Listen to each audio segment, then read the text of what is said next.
What's up, everyone? Welcome to Level 7. It is time for another episode of the Agents of Fandom podcast. I'm your host, TJ Zwarich, not joined, as always, by my co-host and good buddy, Adam Blevins. We want to wish Adam a very speedy recovery as he is struggling with some strep throat or just sickness, whatever he's got. Whatever it is, it doesn't sound fun.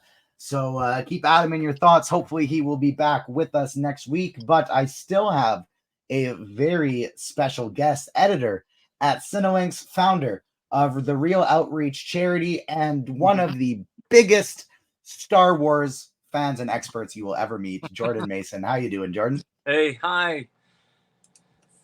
I'm doing all right. How have things been since the last time we spoke?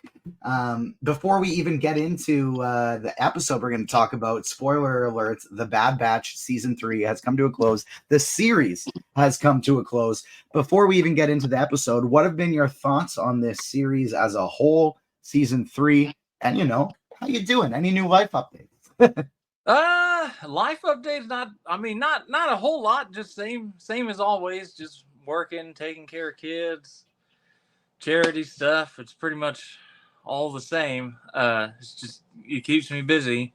As far as The Bad Batch goes, I've really loved this season.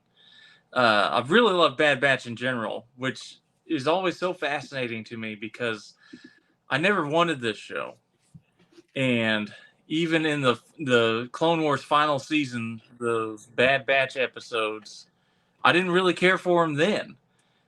This was just not a show that I was really all that interested in. I was never big on clone stories in general anyway.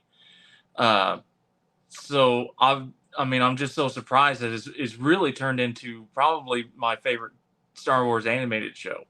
It's just been season after season has been so good, and this one just kind of brought it all together in a really fun and exciting way. I couldn't agree more. I was just sitting down with the Reckless Rebellion podcast crew, our guys TCR and Klein, friends of the podcast. And when I was chatting with them, like Klein brought up a great point about how this might just be right now the best show that nobody's really watching. Season 3 of The Bad Batch is so incredible. 1 and 2, I thought they were good. Season 1 and 2, I thought they were very good.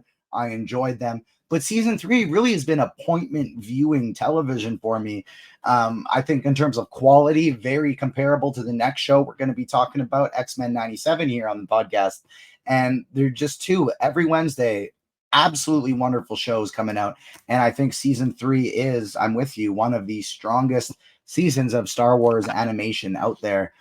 Before we dive into the finale, if you are listening to us on YouTube, make sure you smash the like button, subscribe, hit that notification bell, and you can find the Agents of Fandom wherever you get your podcasts.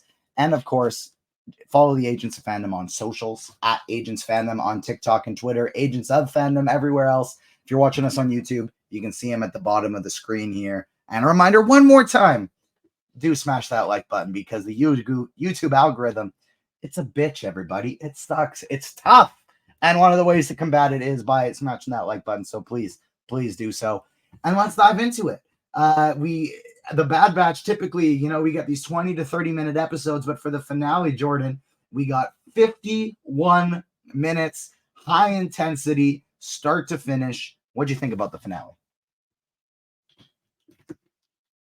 The finale, and I was so glad that it was longer. I mean, because I had the benefit of checking out the bulk of the episodes early for review purposes, and the only thing they held back was the finale. And by the time I got to that penultimate episode, I was like, "There's no way that they can do this in just a regular sized episode." So I was really glad to see that it was extended, and even at the the larger length, it just kept up just a steady pace of ass whipping constantly all throughout it. And I really loved how there's a lot of big implications in the show, with Project Necromancer and all that stuff. But I think the finale works better because they kept the focus specifically on this is the Bad Batch's story. You know, they could have easily gone into all the other stuff that's going on with Project Necromancer and filled it with all sorts of different cameos, but they really made sure that this was a conclusion to their story. I couldn't agree more. I think each of the individual character arcs were wrapped up so well. I do have one pretty big personal qualm from the episode that holds it back from being like a 10 out of 10 or a 9 out of 10 for me. I put it at 8 out of 10. But this too, I do think is more of a me problem, more of a personal problem. I had expectations for something. It didn't line up the way I thought it would, and it bothered me. I don't necessarily think that's a critical issue as much as just a TJ issue, but we'll get to that later on in the episode because it does come towards the end. But the entirety of this very much feels like a race against the clock, almost Rogue One style episode, with just them needing to get to a certain point, get in, get out. And I compared it on the Reckless Rebellion podcast to Guardians of the Galaxy Volume 3, where going into that movie and going into this episode, I had no idea who would live or die. I had no idea if there were certain characters I would be saying goodbye to or if their stories would be continued. And it just very much had that feel, and it left me on the edge of my seat the entire episode. We start with Clone Force 99 trying to infiltrate Tantus, rescue Omega. Rampart, who is with them, gets captured right off the bat. He gets thrown in jail. In the prior episode, we got the first touches of Dr. Emery Carr, Omega's sister, the only other female clone that we know of. Finally getting a turn over to the side of the light, realize what she's doing is wrong and actually want to be helping those kids. Eventually, kind of like Nala say, you know, she's doing some experimenting that's maybe not so great, and eventually she develops a bond to Omega like Emery does with these kids, wants to save them, so she joins up with Echo. But the more exciting part of the beginning of this episode for me is Omega with the kids, executing her plan, rallying the troops, inspiring them, because this is what the whole series led up to. Omega was a kid that the Bad Batch needed to protect. And now Omega is a full-blown member of Clone Force 99 in the Bad Batch. She is their equal. And that's really demonstrated throughout this episode, especially at the beginning. I really liked seeing how she's grown. You know, we got a lot of that early in this season, seeing how she's grown, and you know, but now not only that she can handle herself, but also she's helping others who need the help as well. You know, so she's showing that not only, you know, is she capable of these type of activities herself, she's capable as a leader too, which is, you know, a big part of it, and goes a long way towards showing, like you said, where she started. She was a kid that didn't know much of anything, even though, you know, they don't say how much time's passed, you know, maybe a year or two really, but it's a huge amount of growth, and it's really nice to see how she's come into that without feeling cheesy, I guess, is the way to do it. It would be so easy for it to come off as cheesy, but they really sell it as her knowing her stuff and being confident and able to pull off this type of stuff. Yeah, I couldn't agree more. The growth she goes through from seasons 1 to 3, it's incredible, and it's evident in this episode. They do such a good job of making it come full circle, where she hacks into the guard droid in the exact same way that she hacks into the guard droid in the very first episode of the Bad Batch, and she uses that to free the children. They get into the vents, and they break through the walls and the vents, and they release the Zillo Beast that had been in Hemlock's lair being experimented on. And one of my favorite parts of this episode, I don't have a ton of different affiliations or loves for a lot of the beasts and monsters within the Star Wars lore. I always forget the names. They don't hit for me in the same ways they do a lot of people. But what I loved about this whole sequence is, one, it's a perfect Bad Batch plan. I'm watching it thinking this is exactly what Hunter would do. And then just further on, when when Emery and Echo, they finally get to the vault to free the children, realizes they're gone, and Echo goes, this was Omega. That's her plan. And Emery says, how would you know? Because that's exactly what I would do. I love it so much. It proves the point of like, she's there now. She's made it.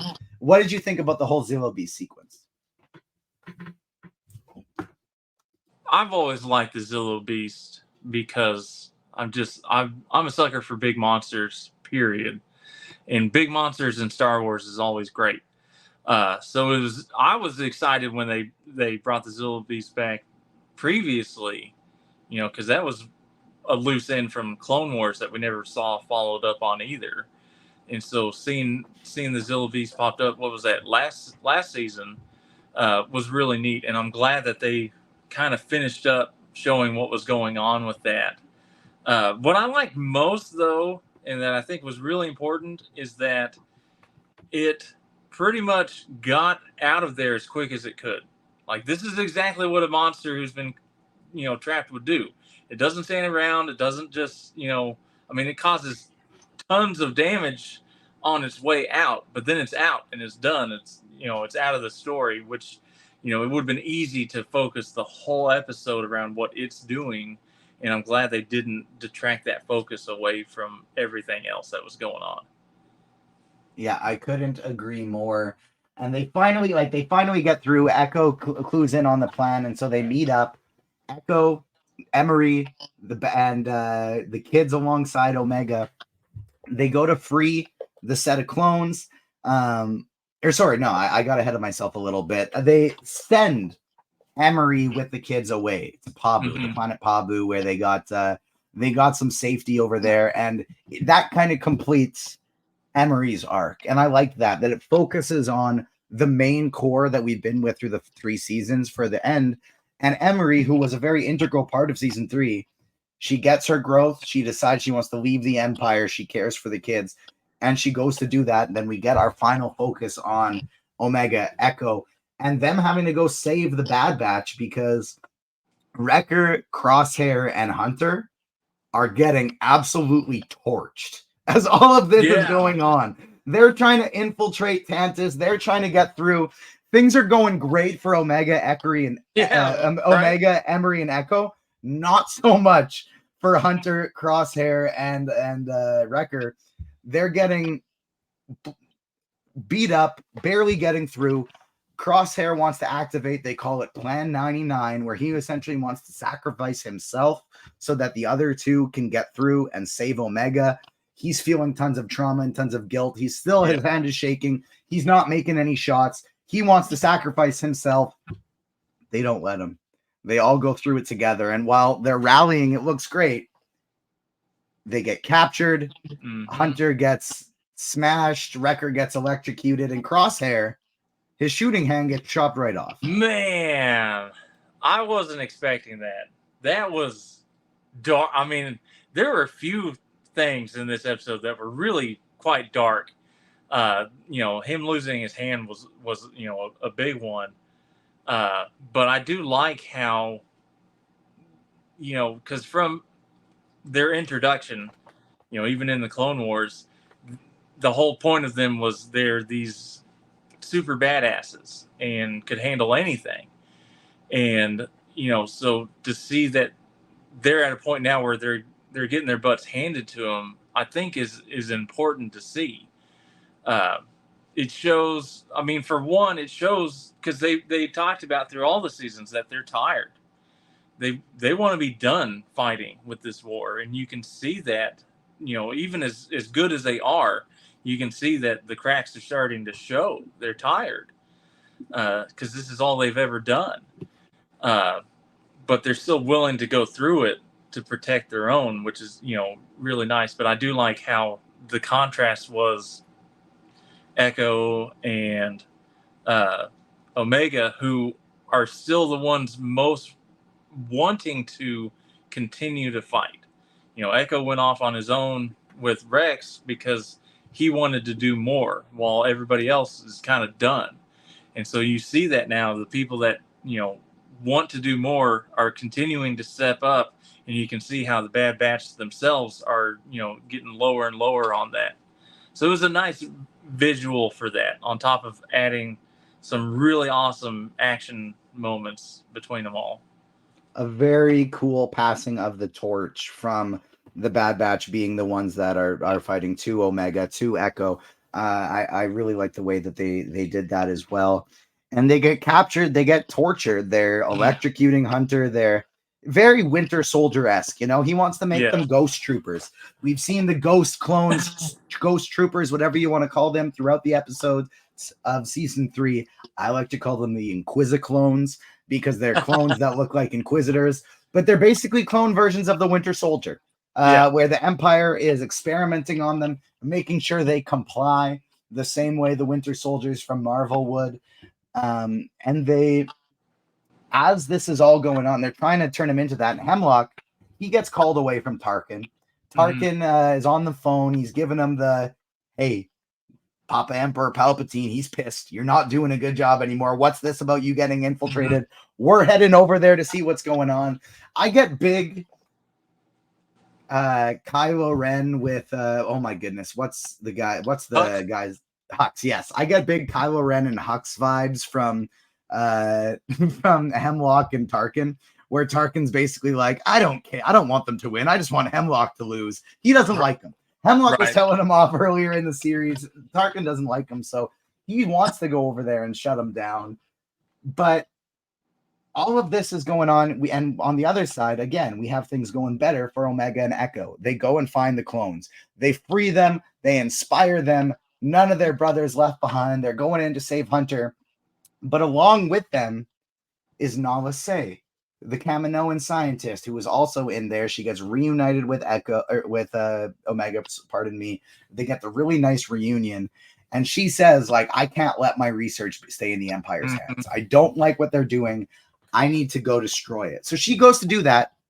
And Rampart, also who just got released from prison, decides to follow her because he's still scummy. He realizes, if this is so important, I can get back in favor with the Empire if I have it.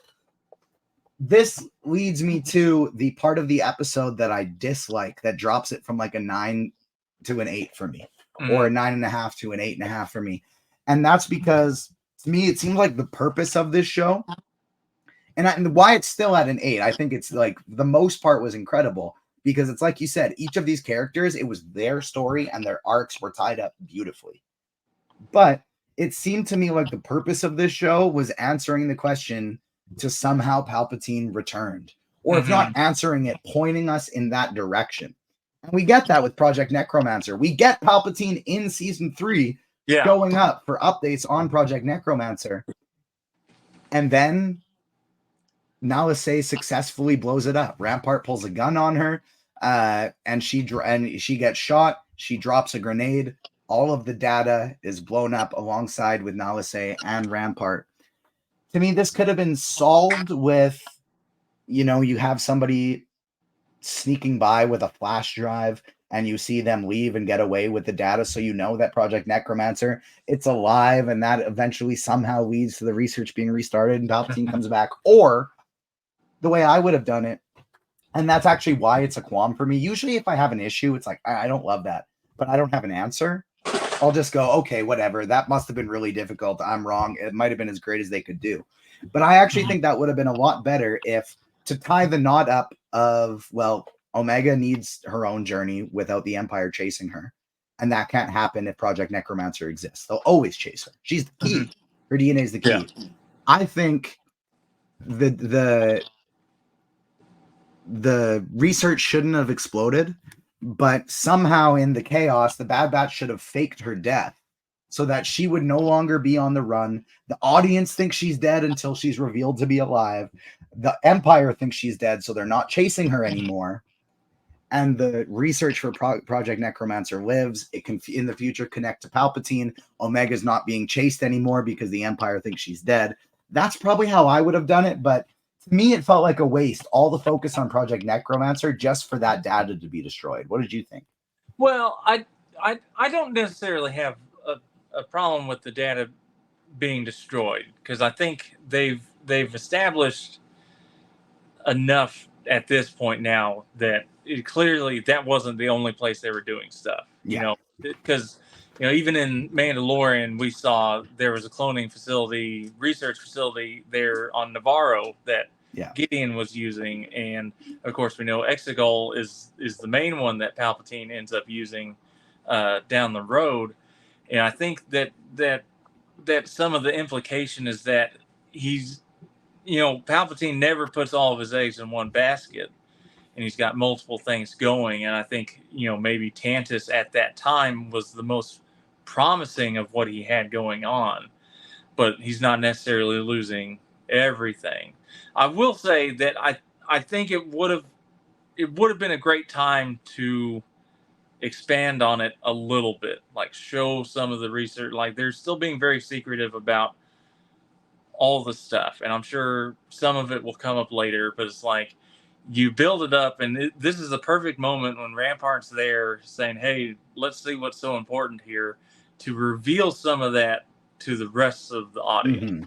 It was a prime opportunity for that would have fit with the story being told. It wouldn't just be thrown out there, and would give us a little insight onto what was going on there, and how it would connect to the larger stuff. Like for me, I always, I kept expecting Grogu to show up at some point, or to be one of the subjects being tested on, because they had all these Force sensitives there, and we know that Grogu was being used by the Empire at some point for testing, even before the Mandalorian came into the picture. So it's like that was the time. The baby. Yeah, pretty much. It's like so that would have, I kept expecting it to happen, and part of me didn't want to, because it's like, it's a cheap way to bring in another cameo, but at the same time, it felt like the most natural place for that part to come up, especially with all this emphasis on Omega being so important to all of it. But then they didn't explain anything, and then it got blown up. Like I said, I'm fine with it blowing up, because I think there's enough. I think there's more out there. The Emperor wouldn't put all of it into the one place. But yeah, I would have liked them to actually explain stuff. I couldn't agree more. They had an opportunity there just to connect something, just like leave a piece to go, hey, this is how it connects to the larger story. And I think they missed that a little bit, but overall, still an excellent episode. We get to the third act, and we got the chaos of the battle. All the clones go to rescue the Bad Batch, but they're stopped by the Inquisi-clones, the Ghost Troopers, and all their different cool armors and fighting styles. Yes. It's very exciting. It's a great action sequence. In the midst of it, Omega's going through removing the binds from Wrecker, from Hunter, from Crosshair. And it leads to one of the coolest moments of the episode, where Hemlock grabs Omega and he says, like, it doesn't matter that all of this is destroyed. It doesn't matter that blows up. I have you. You are the key, and I have you. And Omega goes, yeah, but I have them. And Wrecker bursts out of the pod, starts fucking shit up, knocking everybody down. Once again, sticking with the theme of, like, the stakes feel so high. You don't know who's coming out of this alive. Yeah. We push them outside. They're on the bridge. Hemlock's trying to escape. His things get shot down. And we get a very Western style showdown of they're spread apart. I'm on this side. You're on this side. One of us is going to take a shot. We don't know who's going to come out on top. How did you think about, before we kind of even get into how it resolves, what did you think of the denouement, if you will, leading up to the climax, where it just, edge of your seat, feels like anything could happen? Yeah, and they did a really good job with that. Like you said, it was really tough to know who would survive in that situation. And, it's one of those great storytelling tricks, that they talk about, that you always increase the danger somehow to the point. And it got to the point where you really weren't sure how it was going to shake out. And it just seemed to keep, just as one thing seemed to get figured out, like, yes, Omega shows up to save them. They start escaping, but then she's handcuffed to Hemlock. And it's like, okay, that's really bad. And then, they get out, they get out to the bridge, and they shoot down his ship and all that stuff, and you're like, okay, they're winning. Well, then suddenly they're not winning, and it's like, it's just an impressive way to keep the tension going, giving those small victories along the way to have you cheering and rooting for them, but then still knowing that there's a lot of danger for them as well. One tiny qualm I have with the conclusion, and this isn't a big one though, because I don't know how I would have done it differently. With the data stuff, I feel like I had an alternative solution that maybe could have been better. I don't have that for this one. And so it felt like there was a lot of story build up for Crosshair's shakes. And I thought it was going to be very much, he overcomes his trauma and either he'll ask somebody else to take the final shot, or the shakes will be gone because he told the truth. He said what he needed to say, and he'll make the shot. It felt weird that they're basically like, we're going to cut off your shooting hand and then you're going to make the big shot with your left hand. It didn't feel like it tied up that story properly, but what I did love is it put the emphasis, one, on Omega to do what she needs to do to prove that she can move, get Hemlock, stab him, do exactly what she needs to do. She's a member of the team, but also something I didn't realize on first watch is when Crosshair makes the shot, shoots Omega's bindings, frees her, and Hemlock falls to his doom, Hunter is being used as his aiming arm. So it very much is. It's Crosshair can't make the shot himself. It's Hunter making the shot with Crosshair, the two father figures saving Omega. She runs in, she hugs Crosshair before Hunter, which I actually found very interesting. And I thought that was to kind of show that she is a peer now. She's proud that Crosshair made that shot because Crosshair's been going through so many struggles. Yep. And so that wasn't like a thanks for saving me. That was a you did it hug is kind of how I took that. And they go back to, I can't remember if it's Pabu or Pantora that they officially rest on. I think they take the clones to Pantora first and they rest on Pabu. Shout out the name Pabu because that is, in my opinion, the second coolest Avatar: The Last Airbender universe animal being. I got Pabu behind Appa. Appa's always going to be number one. Yep. But Pabu number two. And they're ready to rest. Hunter says to them, Wrecker and Crosshair, they join the group. They are ready to choose their own paths. And it ends until, of course, the epilogue, which we'll get into. But what did you think of the conclusion of the Bad Batch, essentially the series? I mean, I really liked it. It does, like I said, the biggest thing for me, and I know a lot of people, were kind of disappointed because they wanted this big epic finale that kind of exploded it into, the larger universe. But this is much more personal. And, it has seeds of other stories going on. Like, obviously, we know Poor Tech. Echo and Rex are still off doing their own thing and their own missions. So there's, especially with Emery now going with them too. So there's potential for future stories down the road with them. But for the Bad Batch themselves, they're done and they get a chance to be done. And it's a really touching moment, when Omega asks what they do next, and Hunter's just like, whatever we want to do. For the first time ever, they get to choose their own path, and that's how it should end. And so, in terms of the Bad Batch themselves and the actual series, it was just such a fitting and touching end. Yeah, I couldn't agree more. They fought their war. It is their time to choose their own path, to rest. And just when we think they've finished, they've reeled us right back in with a Star Wars Rebels style epilogue, advanced into the future with an adult Omega and an old man Hunter trying to convince his somewhat adoptive daughter / sister / they're clones. They got the same DNA. Yeah. But trying to convince her one more time to stay.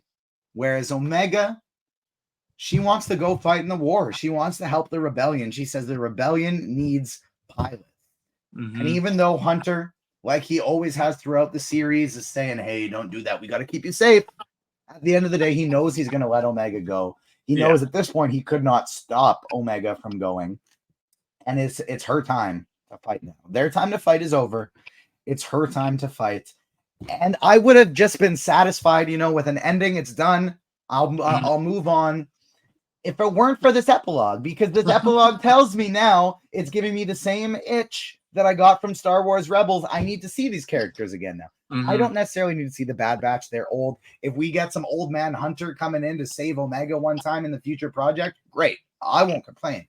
But Omega joining the rebellion as a pilot, I don't want to hear down the line, oh yeah, she was flying one of those planes in Rogue One and she actually died when they were trying to get the Death Star plans. Right. Don't give me any of that. Now that you're showing me older Omega going to fight with the rebellion, I need to see it. So that's the first thing I want to ask from you. Do you think we'll see Omega again one day in another project? And if so, where do you think she could appear? Yeah, I mean, I definitely imagine we'll see her again. I'm not sure where, because if they do another series showing her fighting with the rebellion, it would feel almost too much like Rebels at that point. Because Rebels covers that exact same period of time. So unless they do like a full, almost Rogue Squadron like series where, just separate them from the Rebels show in general, it would be weird to cover the same period of time with her. So it wouldn't surprise me if they jump further still and we see her in, the Mandalorian New Republic era at some point. Especially being Boba Fett's sister. It seems like they should meet at some point. Like, that would be cool. I would love to see how that dynamic plays out. But who knows? I mean, I imagine that we'll see her pretty, before too long. So timeline wise, I think it would make sense for us to see that Omega maybe in like an Andor season 2, but I can't imagine they would ever shoehorn that into Andor, because that's kind of, I think, too secluded of its own show that they're not going to worry about that stuff.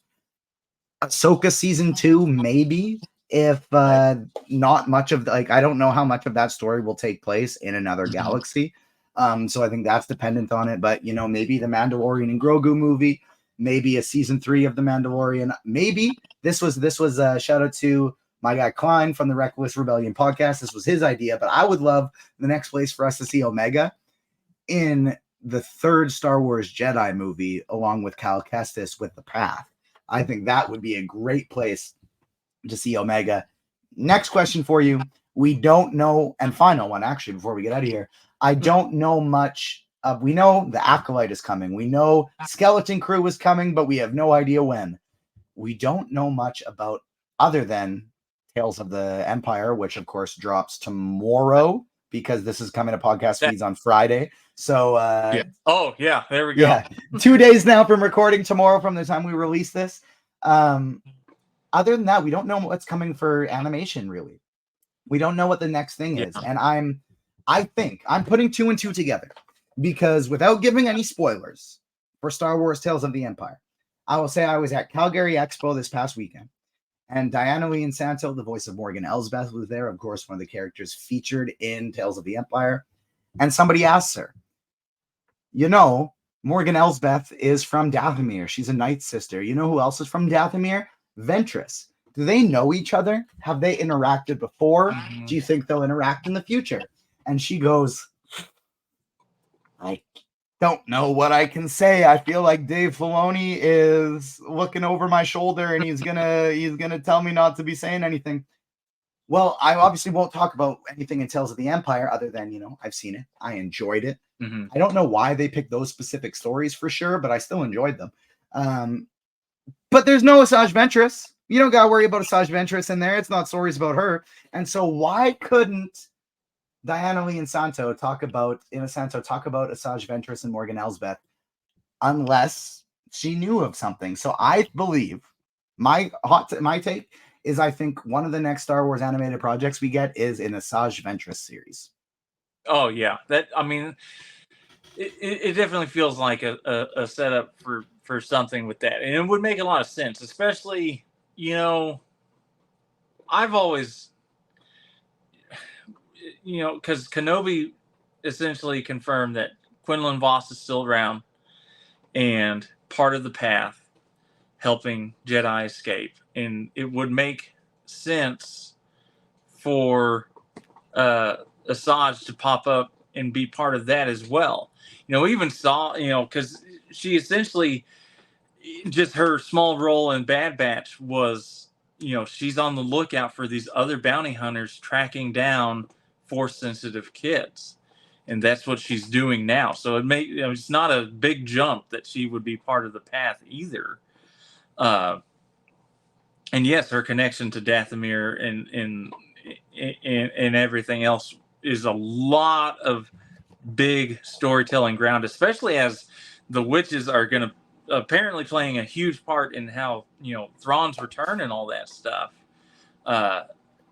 So I'm sure they want to explore that part of the universe more before we see more of them, in Ahsoka 2 and all that stuff. So it wouldn't surprise me if that's next. But all I know is I hope they confirm it really soon because I need more. Tales of the Empire was really good. I had a lot of fun with it. I love the anthology setup that they have there. But another regular series, we need it.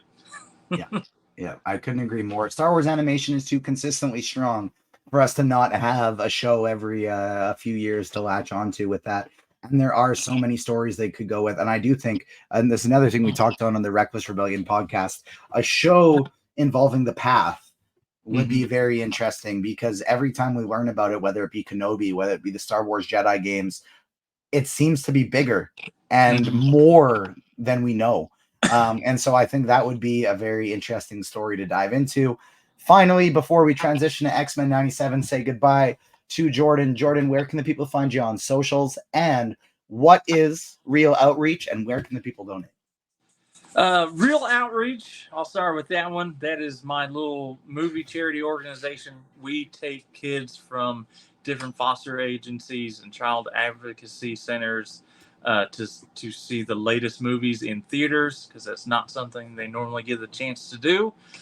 We are fortunate enough to work with a lot of great studios that help us get them some toys or posters and goodie stuff to go with it, and just give them a really great night at the movies and let them be kids for just a couple hours.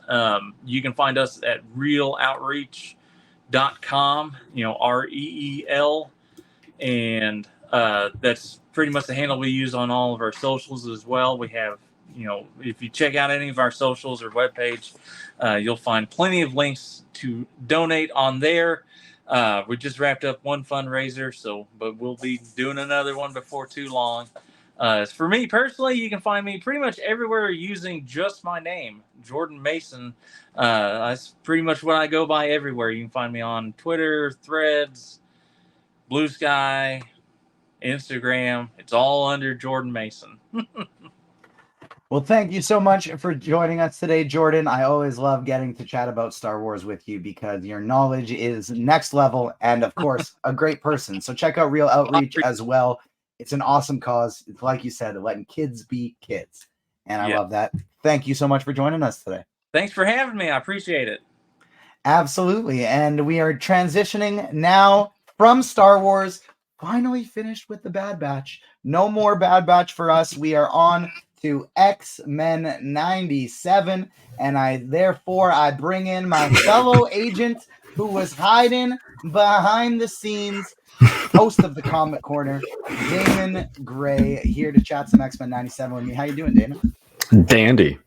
Doing very, very good. I was just reading some comics, as I always do, listening to the Bad Batch, because honestly, that's how I've been keeping up with the Bad Batch as of recent, is listening to you guys. Well, I appreciate that so much. And if you haven't tuned in to our Bad Batch episodes, you can check them out on YouTube, wherever you get your podcasts. And of course, subscribe, hit the like button. Follow the Agents of Fandom on socials at Agents of Fandom on TikTok and Twitter, Agents of Fandom everywhere else. Damon, the Comic Corner has been popping lately as well. You got some, I had some interviews, and you got some exciting write-ups that are coming for them soon. You got some great guests popping on the Comic Corner. We're making new connections. Before we even dive into X-Men 97, tell us why the people should be listening to the Agents of Fandom podcast, not just for me and Adam, but for the Comic Corner as well. Well, we do a lot over here at the Comic Corner because we talk comic books, and that's kind of where everything originates from. It's the very fun thing. It's the origin stories of all the stories that we're going to be talking about. So it's myself, AF, TJ Pastelli, Fat Thor will be joining us on a bi-weekly basis as well to talk comics. But more importantly, and the more fun thing is, we talk to creatives, we talk to the writers, we talk to the artists. We just had Steve Orlando on for a second time. TJ interviewed him, did a great job there. We have some more exciting interviews, as you mentioned, coming up that we'll tease a little bit. And we've been doing reviews. We talk comics, and it's a fun time. We love bringing new people in. Even if you're not a big comic person, that's the whole point of the show. It's be a big welcome opening spot to come on in. It's cozy, it's dandy. It's our Comic Corner. It's great. Well, one of the sets of comics that is probably the most tough to follow because there are so many is the X-Men. So let's dive into not the comics, but the TV show X-Men 97, which many are saying is, I've seen on Twitter, their favorite Marvel related project ever. I will say, like, for me, this may be like the highest quality X-Men related content I've seen. It doesn't hit as hard for me as something like Days of Future Past. That's still my favorite X-Men movie or project. But this is, to me, so far, top tier X-Men. Oh, absolutely. And I think there's many reasons for it. It's quality. It's good. It is written not for kids, which is what the original show was. The original show was written for kids. This is written for 13 and up. This is a more mature series than the original series. This is not meant to talk down to you. This is meant to tackle issues right in front of your face. And that's what the X-Men are. They will tackle issues. They're a soap opera. They're a drama. And that's what's fun about it. And that's what's so good about the series, the quality of the animation. I'm a big anime person. The animation quality in this is pretty good. They put some work into it. And there's a lot of like anime references kind of like in the action scenes. There was one of this episode yesterday that was just great. And there's, oh man, like when Rogue had the kick, like the big anime super kick. Perfect. Great. That's the stuff that you want to see in animated form. It's just good. And I'm very impressed, honestly, with how they're able to tell a wide variety of kind of famous comic arcs, especially with the X-Men, in such a condensed period of time, but also not make it feel too rushed.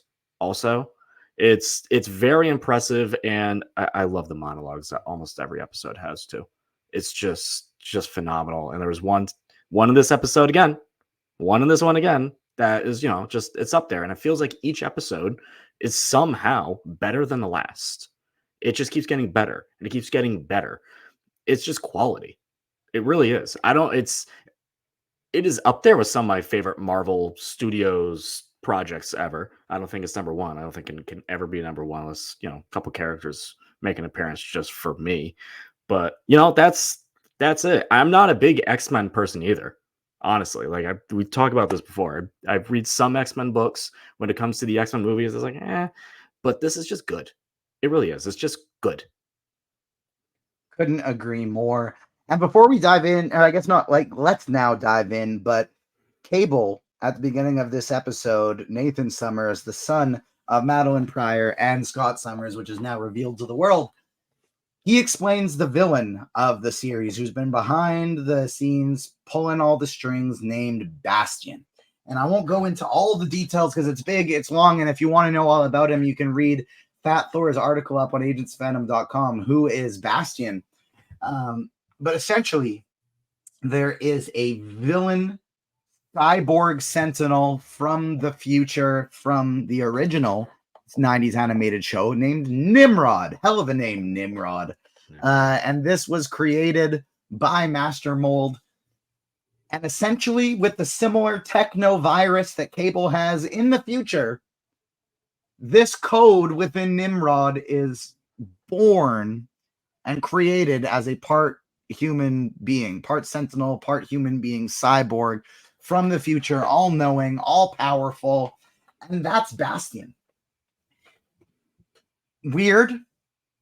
Not my first choice of favorite X-Men villains by any means, but it does work with the story. And I feel like, honestly, the more you ignore his backstory and more just go like, this guy's sinister and powerful, the scarier it is. And it's essentially what we get in this episode. It all comes back to Master Mold's original plan in the X-Men animated series of, hey, I want to take all of these politicians and I want to replace their brains with cyborg brains, with sentinel brains.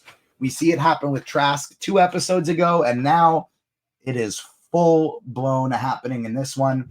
We get Xavier, the world finding out about Xavier living. What do you think about the stage being set for Tolerance's Extinction, the final 3-part finale? Stage is set. Stage has been set since the last episode, since the episode before that. The way that they've been able to lay out everything from a story perspective, I think, has been pretty good. Not perfect, because it feels like some characters have been sidelined for a hot minute, even though it in the storyline continuity, they kind of just got their powers back. We'll talk about it later with Storm. Feels like she's just been like out and away for a little bit. Too long. Yeah, right. Like a little too long, where it's like she's there, she's gone, she's back, she's gone. So it's, and I understand when you're trying to do something like that, like that's challenging. That's challenging when you're having a big long story like this split up into very short 20-minute episodes. But yeah, no, stage is set. It kind of confirmed a little bit of something that we were all speculating, where it's like, oh, did the X-Men know that like Xavier died or didn't die? Like, what kind of happened there? They kind of officially confirmed that was like, yeah, that, you know, they sent him up into space. They knew he was alive, but we're just kind of like burying it a little bit to make everyone feel bad for us, or at least more just be like, don't ask questions because you'll get confused. Yeah, my understanding is almost more like, yeah, Xavier was assassinated. He died. We shipped him up there to see if they could help. And turns out they did. We didn't know that they did, but I guess it worked. Alien technology. Magic. Shi'ar, baby. And we get more as well on like Bastion's history. We get more deep dive on Jean and Madeline's connection, how they share memories, how she feels a bond to Cable, even though Cable doesn't necessarily feel that bond for her. But one of the parts that I found very interesting was the connectivity they used to the MCU. And it was a brief line, but Beast says, the sorcerers at Kamartaj talk about an absolute point within time that cannot be changed. And essentially, we're getting absolute point being, I think, the term that they use the most in comics anyways for that absolute point, if I'm not mistaken. You can correct me if I'm wrong. But known through the MCU as a Nexus event, known in Spider-Man Across the Spider-Verse as a canon event. And we get that explained here too. And they say essentially that's what Genosha, the genocide in Genosha is. It's an absolute point. It's a Nexus event. Cable, no matter how hard he tries, he can't stop it. No, that is absolutely true. And you see in What If as well, especially in the Doctor Strange episode, which is funny because before that line, they're like, Strange. The sorcerers in Come On Touch. And it's like, look at that wordplay. Look at that wordplay. Yeah, that's part of just timelines itself. Like, you know, we've seen it in multiple projects. There's always has to be something that happens in every timeline. Now, it does like to not take it away from the X-Men 97 show, but it makes me like, oh, I wonder what the absolute thing that is supposed to happen in like the main Marvel MCU 616 is supposed to be, or was supposed to be. Was it the snap type of thing, like that always had to happen type of thing, or whatever it is, right? Like I find that interesting too, because when you look at every other universe that they're starting to plan out, it's like, what was the absolute point? And it is a little silly. Now I understand that it is Genosha, like that whole Genosha thing, like that is the absolute point. It makes me laugh a little bit being a comics person, and with the not many X-Men comics that I read, but at least recently, that big Genosha event was very much essentially a Hellfire Gala. And anytime there is a Hellfire Gala, something absolutely terrible happens. Like, without a doubt. Yeah, that I didn't 100% even of the think time. about it at the time, but that was a Hellfire Gala without calling it a Hellfire Gala. The whole Yeah. Hellfire Club was there. Yeah, the whole Hellfire Club was there, and we've had reference to Hellfire Galas in the show off of like the Daily Bugle at one point. So it is a thing. And like maybe, you know, not everyone was in a very extravagant type of crazy outfit, but yes, Genosha was supposed to happen. And no matter how hard Cable tries to fix it, he can't. So how do we, and this goes to everyone's lives too, and that's why this show is so good, because we can all relate to stuff that we just can't change. And then how do you approach that, right? What do you do? And that's literally that is the like primary beat of comic book storytelling is here's an impossible situation and how do they get out of it? And that's literally the problem with Man of Steel is you like look at interviews with Zack Snyder and he gets the first half so perfect. The reason I put Superman in that situation with Zod is because I thought it would be incredible. What happens if you put Superman in this impossible situation? Correct. That's how you start it. The answer is not you snap his neck, because then he's just the same as any other person. Anyways, that is something that they've done really well here in this show.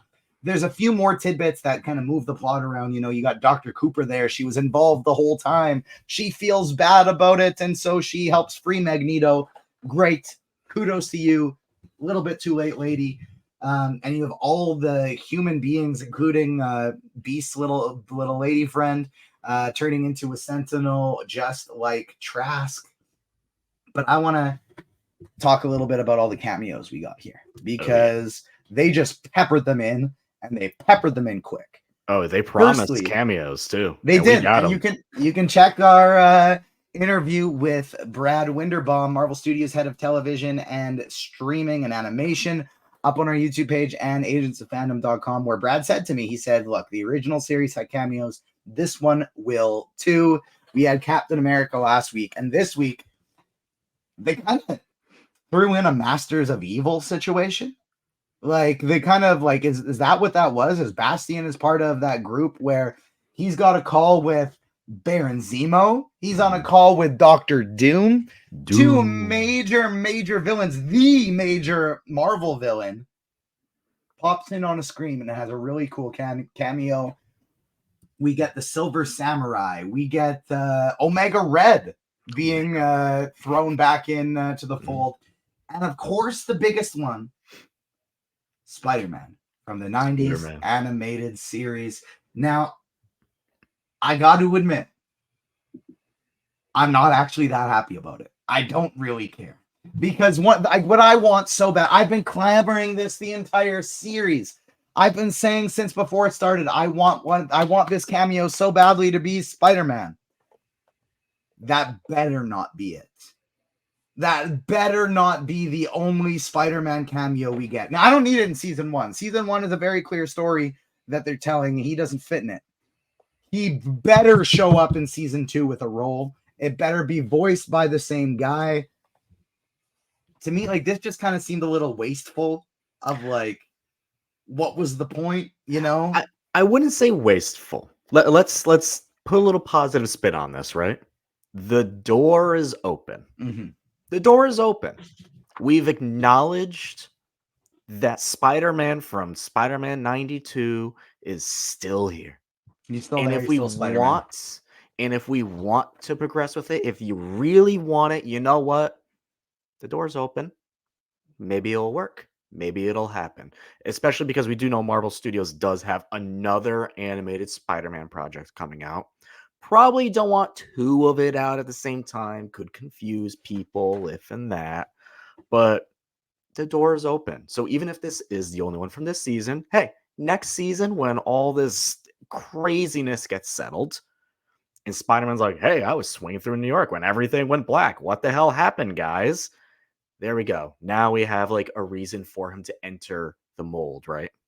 So Don't hold out hope just yet. It's still very possible. Maybe not this season, but it's there. We can do it. We can still do it.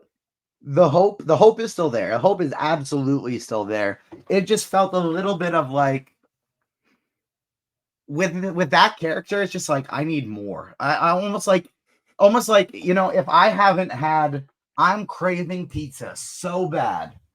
It's all I want, and I'm so hungry. I haven't eaten in days. And you give me a bite. Not even a slice. Just a bite? Like, what the fuck am I supposed to do with that? I'm just hungrier now. I'm more hungry now than I was before. And so that's what it does with me a little bit. I hope he shows up again in the future. He talks, he impacts the plot. That's what I want for season 2. See, I feel that with that Captain America cameo. Because it was like, oh, we're doing a Captain America episode. And he was in for like, a minute. And I was like, all right. Especially because they teased it in like the mid-season trailer, and I was like, we're getting a Captain American episode. So it's like if it wasn't teased and that was just kind of like a quick like, hey, then that would have been fun. So I hate that they gave us that in the trailer too, because I'm a proponent of like, you show cool stuff in the trailer if you have more cool stuff behind. And I get it because it's kind of like show me Cap Shield cool stuff. Yeah. Like we got in this episode, like I understand, I totally get it. Oh, I also forgot we got General Ross at one point, and one last cameo that we saw, the third one in that like Masters of Evil scenario. I believe Madam Hydra. At first, that's what I was thinking too. Shadow Woman, is that Madam Hydra? It was like, because you could see a little bit of like white sliver in the hair, which like, oh, are we going like the Val route with it? Sure, why not? Whatever. I was like, oh, is it Madam Mask at first? But you see the face move, so it's like definitely not Madam Mask, So that's what I was thinking. But it's doors are open. They're expanding. We got Doom. Yeah, that was really cool. That was incredibly cool to see Doom there. Silver Samurai, like, come on, like, jeez. Yeah. That was incredibly cool. The one thing with the Spider-Man one, it was like, I was just so excited when I saw him and then he was gone. It was like, why show it to me if you're just going to take it away? But I will say that there's a lot of precedent for that. If they showed everyone and then not him. I would have been okay. What I do love to me is like your point we're saying like, this confirms he is still Spider-Man swinging in the universe. Like that confirms he's still there. And so I do like that. That is something that I think is cool and important. Just like a little bit of like side stuff. I'm not sure how I feel about it. I will say there's precedent. I was rewatching. I've been trying to like kind of avoid talking about him because, the whole Bodemeo situation until we know more about it. Yes, the show is great, but I don't really want to give a ton of credit to a guy who is apparently not so great. And I don't know all the details, but more of that is I'm sure going to come out as time goes. But I did see that he posted on Twitter, like, hey, these are the episodes to watch leading into Tolerance's Extinction. And in one of them, they're in Africa. Like Storm is just like doing some like business in Africa. That's where they meet up. And then you can see Black Panther just like hiding behind a rock in 2 separate episodes. Black Panther is in the frame while it's focused on the X-Men. He's not mentioned in the episode. He doesn't have dialogue. They don't see him. Black Panther is just in the frame behind a rock watching what's happening. So they do have precedent with this series to just throw people in there and be like, yeah, they exist.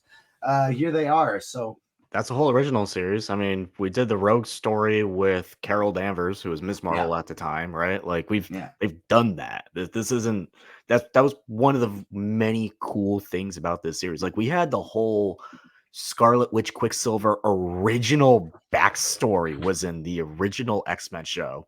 Like the weird backstory, the comic book backstory.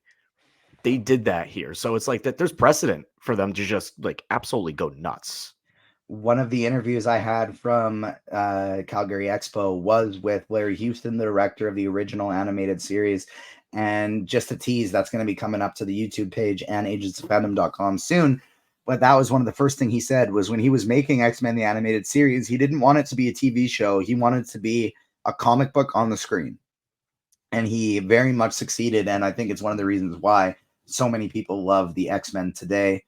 The episode ends with, we get the cool Professor X moment. He's back to me, my X-Men, and we get to see all of them there. But the big thing is when Magneto is freed, all of these people are fighting against all of these Sentinel machines, and they're failing. They're losing.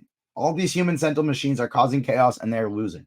And this, to me, is one of the reasons why Storm has been sidelined the whole series so far, whole season so far, is because, again, Storm could just fry these things, and then they're dead. So you need Storm somewhere else so that she can't overpower everyone. But having said that, that's been my biggest qualm of the season is the lack of Storm. Even when she gets her really cool moments, they're just too few and far between. She's been sidelined too much in X-Men media that is not comic books. And so we need to treat our queen of the elements with a little bit more respect. But she is an Omega level mutant, and another Omega level mutant has just been freed. Sexy Magneto has been taken from his binds where he's shirtless, pantsless, and all kinds of ripped and shown off, and he raises into the skies. He takes out all the Sentinels, and it seems like basically all of the technology. And Magneto's going, fuck it. I tried. I did everything I said I should. You said I should, and look what's happening. I'm going to kill you now. I'm taking over. And the most interesting part of this is when we're diving into Bastion's history, his plan all hinges around Charles succeeding. His plan doesn't work unless Charles succeeds. Humans and mutants, we can live together. We can work. He needs Charles to foster that, to create his universe filled with that turns into a human utopia with mutants, human machine utopia with mutants essentially being used for slave labor. We get to see, I think it was very poignant and purposeful in the writings to show that this is a utopia built on the backs of mutants, to kind of show that this is the United States. Who built the United States down to the friggin' White House? It was slaves. And that's torn away in history. We don't hear about that. We only hear about the great parts. We don't hear about all the blood that was shed to make it happen. And that was kind of what they were going for with that utopia. And so it all boils down to Magneto was right. If there is no future seemingly that exists where Charles goes through with what he wants to go through and he wins essentially against Magneto in their little mini war, that doesn't turn into this mutants being either slaves or dead. So what's your take on Magneto was right, his freeing and taking down everything? What's next?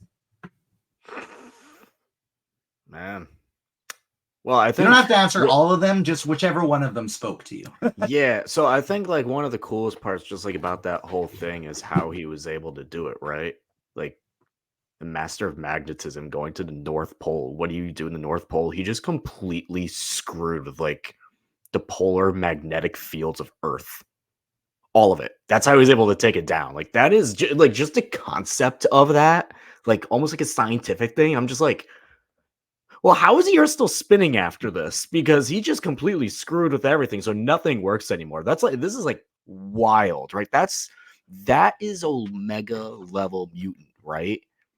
That's why Storm's been sidelined. And although Jean, I'm pretty sure, is actually labeled an Omega level mutant,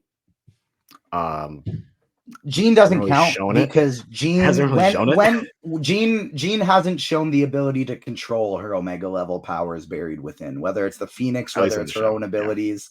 Yeah. Jean's almost too powerful. She's got to stay in the level below, otherwise she's not going to get there. I'm just happy to see that with Jean, that we get to see cool shit like her flying through the air, balancing Cyclops. Taking a crumbling building and throwing it a couple miles, as opposed to just I moved the chair, now I must pass out. I do think just with how they've portrayed, how they've developed Magneto this season specifically has just been phenomenal, right?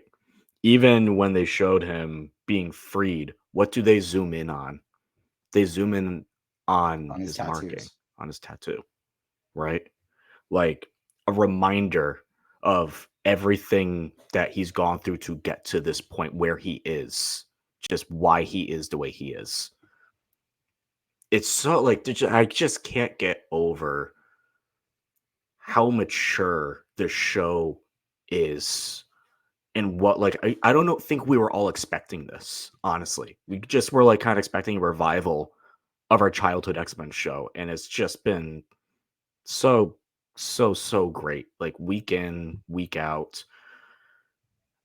Yeah, Magneto is right. Like, where do we go from here? Well, unfortunately, it's not going to end the way that some people may want it to. Let's just say that. Yeah, I think if the season has taught us anything so far, that we got to be ready for anything to happen with an OG character like Gambit just getting killed like that. Truly, anything can happen at this point. Nothing is off the table. And at the same point, as high as the stakes are, as bad of things may happen, let's remember this is the X-Men where literally anything can happen. And so you can hold out hopes that your favorites, even if they die, may return. You can hold out hope that Spider-Man is going to appear and maybe he impacts the plot and is a major character. All these things can happen because the X-Men are the comic bookiest of comic books. They are the weird, the wacky, and the wild. You'll sometimes get, like other comic books, of course, branch into those. But when you're reading a Batman one, for the most part, you're going to get a fairly grounded nature, unless they're going off the rails with some kind of story. The X-Men, off the rails is the norm. You're going to get your grounded relationships, your soap opera, sexy time, but they're getting wacky 10 times out of 10. And so anything could happen. I'm really excited for Tolerance Extinction Part 2 and 3. And we're going to be back next week breaking those episodes down as well. I'm so excited to finally be having a regular episode of the podcast again when we're not covering two different shows. We're just covering one show. And so we'll get to fully dive in, take some time, have some conversations, and not worry about speeding through it so much. But that'll do it for this week. And like I said, we'll be back next week. Follow us on socials, hit the like button, subscribe wherever you get your podcasts. It's a 2-for-1 deal. You not only get the Agents of Fandom pod on the feed now, but you get the Comic Corner as well. You can follow Damon on Twitter, running the new Comic Corner account at Comic Corner. Is that what it is? Or is it at Comic Corner Pod? At Comic Corner Pod. And then you can check that out, and he'll be keeping you up to date on what's going on that pod. And of course, check out the website every day because we have such great content coming. We got exciting interviews with Larry Houston, creator and director of the original X-Men, the animated series. We got a few incredibly legendary comic book creators and their interviews coming out. And then more fun stuff with Kingdom of the Planet of the Apes, Canadian red carpet, and premiere. We got fun stuff coming for that. And our guy Spider-Man, keep an eye out. Exactly. And our guy AF got to do some really exciting live action One Piece interviews in Comic-Con Cape Town as well. So stay tuned because all of that is coming. Thank you so much for tuning in today, everyone. On behalf of myself, Damon, the whole Agents of Fandom team, we will see you back here next week. Peace.